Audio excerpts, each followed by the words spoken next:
Company Khamgaon व चेतन फुंडकर पिंपरी गवडी यांच्याकडून होत असलेल्या त्रासाला कंटाळून शेतकरी यांची जलसमाधी किंवा आत्मदहन पॉइझन घेऊन आत्महत्या करण्याबाबत लेखी तक्रार व चेतन फुंडकर यांनी राजेंद्र बघे यांच्यावर केलेले आरोप शेतकरी यांनी फेटाळले। जिल्हाधिकारी किरण पाटील साहेब, जिल्हा बुलढाणा, जिल्हा पोलीस अधीक्षक निलेश तांबे साहेब व उपविभागीय अधिकारी खामगाव रामेश्वर पुरी साहेब यांच्याकडे दिनांक 24/3/2026 रोजी तक्रार देण्यात आली।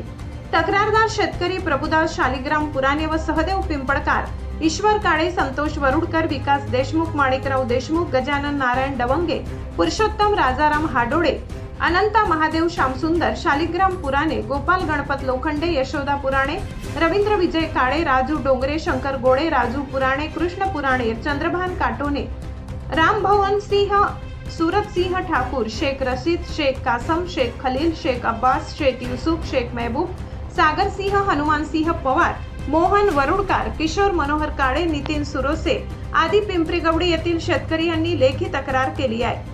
महोदय, वरील विषयास अनुसरून आपणाकडे तक्रार सादर करण्यात येते की वीज वितरण कंपनीच्या गलथान कारभाराला कंटाळून त्रस्त शेतकरी हवालदिल झालाय।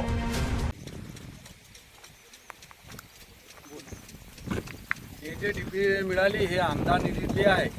सर्व काही पाठपुरावा केला, त्यानंतर ते मिळाली। काही कारणास्तव ते असं म्हणत येत आहे की ते बगड डीपी आहे, पण ते नाव बदलण्यात आलं का काय झालं ते काही आम्हाला माहिती नाही। पण डीपी तर पास झाली आणि यामध्ये कोणताही आर्थिक व्यवहार झालेला नाही आहे। आणि आकाशदादा फुंडकर यांच्या निधीतून आली तर आम्ही सर्व बीजेपीचेच कार्यकर्ते आहोत। 750 वोटिंग यावेळेस आकाशदादा फुंडकर यांना पडलेलं आहे। ते काही 2-3 घरातून झालेलं नाही, पुऱ्या गावातून वोटिंग झालेलं आहे। कुठं झालेला नाही। आम्ही कोणालाही पैसे दिलेले नाही आणि काही डीपी नेली तर आम्ही आत्महत्या करण्याची परिस्थिती आमच्यावर घडून देऊ नका फक्त। काऊन की आमची डीपी आम्ही 5-5 एकर जमीन म्हणजे पेरलेली आहे आणि 1-1 लाख रुपये आम्ही शेतीमध्ये टाकले। भुईमुग लावला, कोणी ज्वारी लावली, कोणी गहू लावले, हरभरे लावले, त्यामुळे शेतकरी त्रस्त झाले आहे।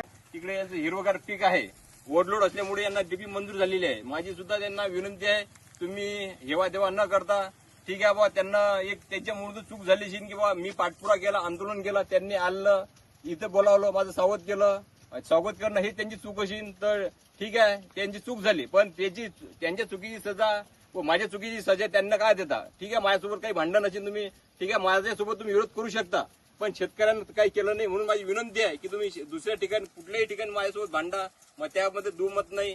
यांनी सुद्धा ही भाजपचीच मंडळी आहे, हे काय यांनी सुद्धा आकाशदादा यांना मतदान केलेलं आहे, केंद्रीय मंत्री आपले प्रतापदादा यांना सुद्धा मतदान केलेलं आहे। म्हणून माझी विनंती आहे की तुम्ही यांना टार्गेट करू नका। जर ज्यांचा आता ते विषय आहे किंवा तुम्ही आर्थिक व्यवहार केला तर तुम्ही स्वतः शेतकरी उपस्थित आहे, तुम्ही यांच्यासोबत बोलू शकता की बाबा कुठे आर्थिक व्यवहार झाला का, कोणाला पैसे दिले का आणि काय झालं हे तुम्ही शेतकऱ्या सुद्धा ते तोंडून ऐकू शकता।